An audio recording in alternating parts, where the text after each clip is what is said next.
ሰላም ሰላም፣ እንዴት ናችሁ? ደህና ናችሁ ወይ? ያለው እግዚአብሔር ይመስገን። እንግዲህ ዛሬም ተመልሼ መጥቻለሁ ማለት ነው። በነገራችን ላይ ትናንትና ነበር ቪዲዮ ሰርች መልቀቅ የፈለግኩት ማለት ነው። ትናንትና አልተመቸኝም። ያው እንግዲህ ዛሬ መጥቻለሁ ማለት ነው። ዛሬ የመጣሁበት ምንድን ነው መሰላችሁ? እንግዲህ ልጅ ያለን ሰዎች ማለት ነው፣ ልጅ ያለን ሰዎች እኔ የተሰማኝ ስሜት ላጋራችሁ ነው ማለት ነው። እንግዲህ እኔ እንደምታውቁት ታሪኬን እንደሰማችሁ ለረጅም ጊዜ ልጆች የትምህርት ቤት ሲሄዱ ሲመጡ ተንከባክቤያቸው አላውቅም ማለት ነው። ግን አሁን ከገባ በኋላ ልጆች የትምህርት ቤት ሲሄዱ ከዛ ሲመጡ ስንከባከባቸው ያለፈ ጊዜያቶች በጣም ነው የሚቆጩኝ ማለት ነው። በዛ ላይ ደግሞ የልጆቹ ስቀቀን ልጆቹን የምትረዷቸው እንግዲህ ማድረግ ከጀመራችሁ በኋላ ነው። ገባችሁ? እኔ አሁን ልጆቼ ምሳ ይዞ ሲሄዱ ጠዋት ሲቀሰቅሳቸው ምግባቸውን አስሬ ከዛን ቁርሳቸውን አብልቼ ዩኒፎርማቸውን ለብሰው ከሄዱ ስሸኛቸው ምን አይነት ስሜት እንዳለው ማለት ነው።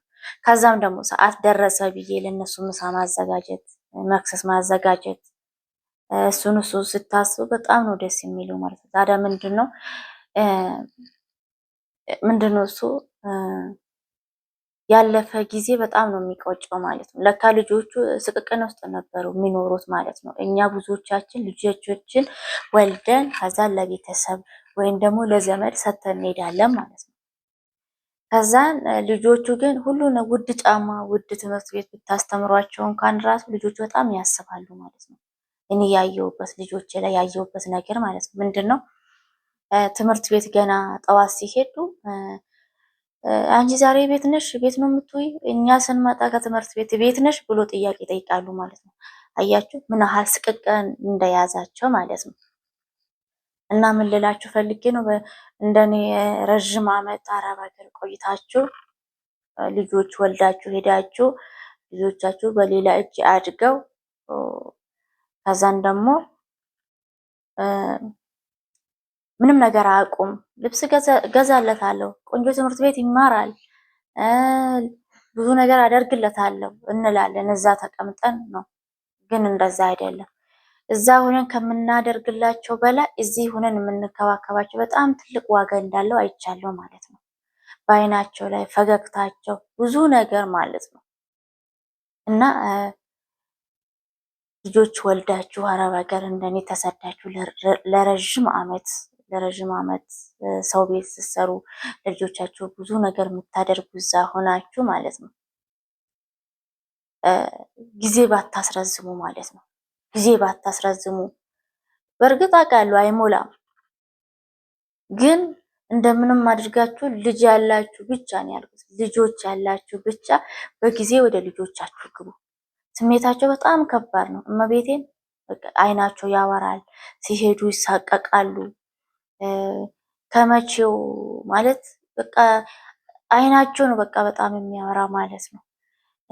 ድሮ በስነ ስርዓት ደብተራቸውን የሚያስቀምጡ ከእናንተ ይፈልጋሉ፣ እንድትቀበላቸው ይፈልጋሉ፣ ምግብ እንድታቀርቡላቸው ይፈልጋሉ። በልተውበት እንኳን ያንን የበሉበትን ሰሃን በቃ በእናንተ ነው በቃ ሁሉ ነገር በእናንተ ላይ ይጥላሉ ማለት ነው። ገባችሁ? እና ልጆች ያላችሁ እኔ በእርግጥ ይሄ ስሜት በጣም ነው የሚከብደው ማለት ነው። በቃ ደስም ብሎኛል፣ በአንድ በኩል ደግሞ ደስም እያለኝ፣ በአንድ በኩል ደግሞ የሆነ ነገር አለ የጥፋተኝነት ስሜትም ይሰማኛል። ገባችሁ? በተለይ ደግሞ ጥያቄ ሲያመጡ አንቺ ዛሬ ቤት ነው የምትውየው? እኔ ከትምህርት ቤት ስመጣ አንቺ ቤት ነሽ ይላሉ ማለት ነው ገና ትምህርት ቤት ሲሄዱ። እና ልጅ ያላችሁ ጊዜያችሁን አሳጠራችሁ ቶሎ ብላችሁ ወደ ልጆቻችሁ ግቡ።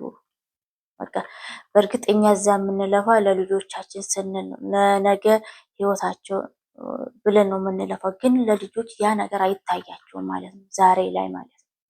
ገባችሁ? አሁን እኔ ያየሁት ባለቤቴ የሰራው ቤት ያስተካከለው ነገር አይደለም። ልጆቼ ላይ ያለው ነገር ደግሞ ከዛ በላይ ነው ማለት ነው። ልጆቼ ላይ ያለው አይኖ በጣም በቃ በጣም ከባድ ነው ስሜቱ ማለት ነው። እና ልጅ ያላችሁ እግዚአብሔር አምላክ በሰላም ለሀገራችሁ ያብቃችሁ እና ለልጆቻችሁ ቶሎ ብላችሁ ግቡ። በተለይ ወንድ ሴት አይደለም፣ ሁለቱም አንድ ናቸው ማለት ነው። ሁለቱም አንድ ናቸው። ግን ሴት ቀልጣፋ ናት። ሴት ልጅ ቀልጣፋ ናት። ለራሷ ልብሷን ታዘጋጃለች፣ ኤልፎርማን አጥባ ታስቀምጣለች። ወንዶች ደግሞ እንደዛ አይደሉም ማለት ነው። በቃ ይሰንፋሉ፣ ይመጣሉ ከትምህርት ቤት፣ ከዛ ልብሳቸውን ያወልቃሉ፣ ያስቀምጣሉ። ነገ ትምህርት ቤት ሲመጣ ደግሞ ትዝ ይላቸዋል፣ ያ ልብስ ይፈልጋሉ። ግን ያ ልብስ አልታጠበም ምን አላለም ማለት ነው። እና በጣም እናትነት ገና አሁን ነው የገባኝ። በቃ እናትነት ድሮ በገንዘብ ነው ማገዝ የሚችለው፣ በገንዘብ ብቻ ነበረ ሳግዛቸው የነበረው። ግን ከገንዘቡ በላይ አሁን ያለው ስሜት በጣም የተለየ ነው። በጣም ደስ የሚል እናት መሆን ከባድ ነው፣ ግን እናት መሆንን ደግሞ መታደል ነው በቃ። እና ስለዚህ ልጆች ያላችሁ በሰላም ለሀገራችሁ ያብቃችሁ። እግዚአብሔር አምላክ ለሀገራችሁ ያብቃችሁ። በጊዜ ግቡና ልጆቻችሁን ተንከባከቡ። ብዙ የምንሰማቸው ነገር አለ። ልጆቹ ግን እዛ እኛ ለነሱ ብለን የምንለፋው ነገር ምንም አይታያቸው። አንዳንዴ ምን እንዳሰብኩ ታውቃላችሁ? ግን ከረፈደ በኋላ ነው ምን ያደርጋል። እኛ ለልጆቻችን ብለን ተበታትነን እዛ አረብ ሀገር ተሰደን ሰርተን የምናመጣው ገንዘብ ለነሱ ብለን የተሻለ ቦታ ላይ ተገዝቶ ቤት ተሰርቶ ኪራይ ቤት እንዳይሳቀቁ ብለን የምናስበው በላይ ማለት ነው። በድህነት ማለት ምንም ሳይኖረ ከልጆቻችን አቅፈን የምናሳድገው ትልቅ ነገር ነው ማለት ነው። በጣም ነው ያ ነገር ደስተኛ የሚያደርጋቸው እነሱ። ስለዚህ በጊዜ አገራችሁ ግቡና ልጆቻችሁን ተንከባከቡ። እናት ማለት በጣም ከባድ ነው። እናት ማለት መኖር ነው። በቃ ምንም ገደብ የሌለው ዝም ብሎ መኖር ማለት ነው። የልጆቹን አይን፣ የልጆቹን ፈገግታ፣ የልጆቹን ደስታ እያዩ መደሰት ትልቅ ዋጋ አለ ማለት ነው። እኔ አሁን ነው በቃ የእናትነት ፍቅር ራሱ የገባኝ ማለት ነው። እናት እንዲህ ናት እንዴ የሚል ስሜት የተሰማኝ ማለት ነው። ምክንያቱም ትንሽ ሳሉ ነው ትቻቸው የሄድኩት። አሁን ጎርምሰዋል። እኩላቸው የኔ እኩል ሆኖ ተቀምጦ ያወሩኛል። በስነስርዓት ጥያቄ ጠይቁኛል። አሁን ልጆቼ ማለት ያለብኝ ጓደኞች ሆነዋል። ልጅም ሆነው ጓደኛ ይሆናሉ፣ አማካሪ ይሆናሉ፣ ብዙ ነገር ሆነዋል ማለት ነው። ቁጭ ብሎ እናንተን ሲያስረዱ ግን የሚፈሩት ነገር አለ ውስጣቸው። በቃ ይፈራሉ። ወጥቶ እስኪመለሱ ድረስ እናንተ ያላችሁ አይመስላቸውም ማለት በጣም ስቅጠን የሆነባቸው። በተለይ እኔ ያየሁት በልጆቼ ያየሁት ማለት ነው። ገባቸው። ስለዚህ እናትነት ማለት በጣም በቃ ደስ የሚል ስሜት ነው።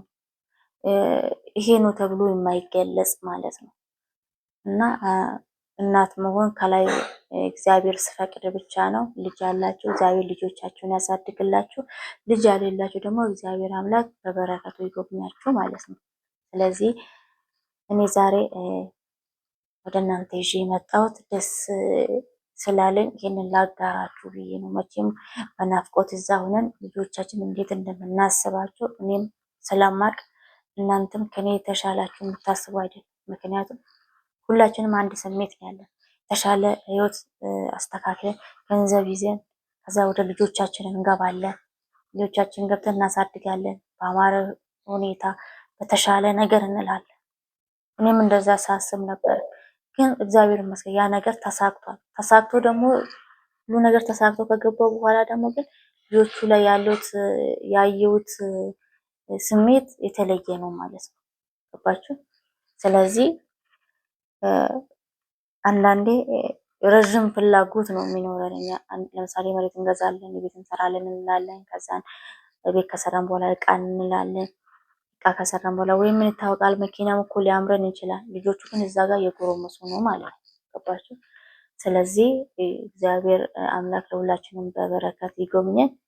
ያላችሁ በጊዜ ወደ ልጆቻችሁ ገብታችሁ ልጆቻችሁን ተንከባከቡ። በአጭር ጊዜያችሁን አሳጥሩ። ገባችኋል? እንዴት ነው ረዥም ዓላማ የምታልሙት ከልጆቻችሁ ጋር ስትሆኑ ብቻ ነው ማለት ነው። ብዙዎቻችን ልጆቻችን እየተጠለን እንደሄድን እናውቃለን። ገባችሁ? በተለይ ደግሞ ዘመድ ላይ አርግታችሁ የሄዳችሁ ማለት ነው። ዘመድ ላይ እኔስ እግዚአብሔር ይመስገን ባለቤቴ ነው አይደል? እናንተ ደግሞ አክስት ቤት፣ አጎት ቤት ከዛም ያለፈ ዘመድ ቤት አርግታችሁ የምትሄዱት ትርፉ ያው ልፋት ብቻ ነው የሚሆነው። በእርግጥ ሁሉም ሰው አንድ አይደለም፣ ግን እናት አባት ጋር ራሱ አድገው እንደዚህ ስቅቅን ያሉት ስጋት የገባቸው እነሱ ደግሞ ራቅ ያለ ዘመድ ጋር ሲያድጉ ደግሞ ማሰብ አይከብድም ማለት ነው አይደለም። ስለዚህ ሁላችሁም ቀናችሁን አሳጠራችሁ በረከት እዛም ሆነ እዚህም ሆነ ኑሮ መኖር ይኖራል እኮ ያው የተሻለ ነገር ፈልገን ነው እንጂ ብለን ነው እንጂ ማለት ነው። ግን በልክ እናድርግ ለማለት ነው። በልክ እናድርግ፣ ወደ ልጆቻችን በጊዜ እንግባ። እኔስ ገብቻለሁ፣ እናንተ ወደ ልጆቻችሁ በጊዜ ግቡ። እናንተ እኛም በሚፈልጉ ሰዓት እኛ ካልተገኘን ልጆቹ የፈለግነ አህል የተሻለ ነገር ብናመጣላቸው ምንም ነገር አይመስላቸውም ማለት ነው።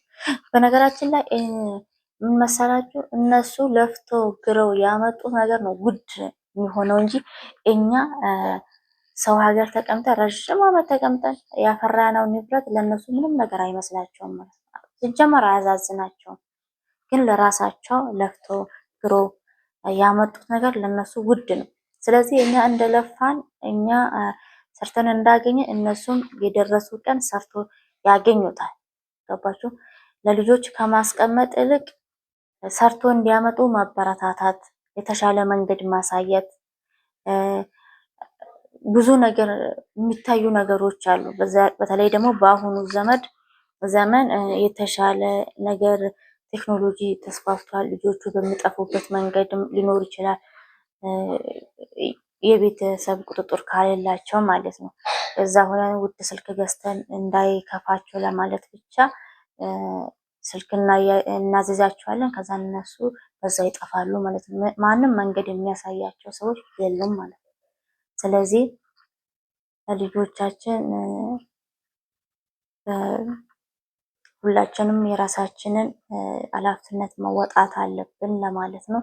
ዛሬ እኔ እየተሰማኝና ደስታም አለ የሆነ ቁጭት ነገርም አለ። እሱን ለእናንተ ላጋራ ነበር የመጣሁት። እንግዲህ ይሄ እንዳጫወትኳችሁ ነው ማለት ነው። ስለዚህ ልጅ ወልዳችሁ አረብ ሀገር የተሰደዳችሁ ቀናችሁን አሳጥራችሁ ወደ ልጆቻችሁ መመለስ እንዳለባችሁ ነው እኔ የተረዳሁት፣ እኔም ያየሁት ማለት ነው። እና ዛሬ ቪዲዮ ይህንን ነው ይዤላችሁ የመጣሁት። በነገራችን ላይ እንግዲህ አይከፈልበትም። ዩቲዩብ ሰብስክራይብ አድርጉ፣ ላይክ ሼር አድርጉ፣ አበረታቱን። ቆንጆ ቆንጆ ቪዲዮ ይዤ ወደ እናንተ እመጣለሁ። እግዚአብሔር ፈቃዱ ከሆነ በጣም የሚያስተምሩ ደሳስ የሚሉ ቪዲዮዎችን አብረን ሰርቼ ወደ እናንተ ሳመጣ እናንተ ደግሞ አብሮነታችሁን አሳዩን ለማለት ነው። አመሰግናለሁ። በሌላ ቪዲዮ እስከምንገናኝ ድረስ ደህና ሁኑ።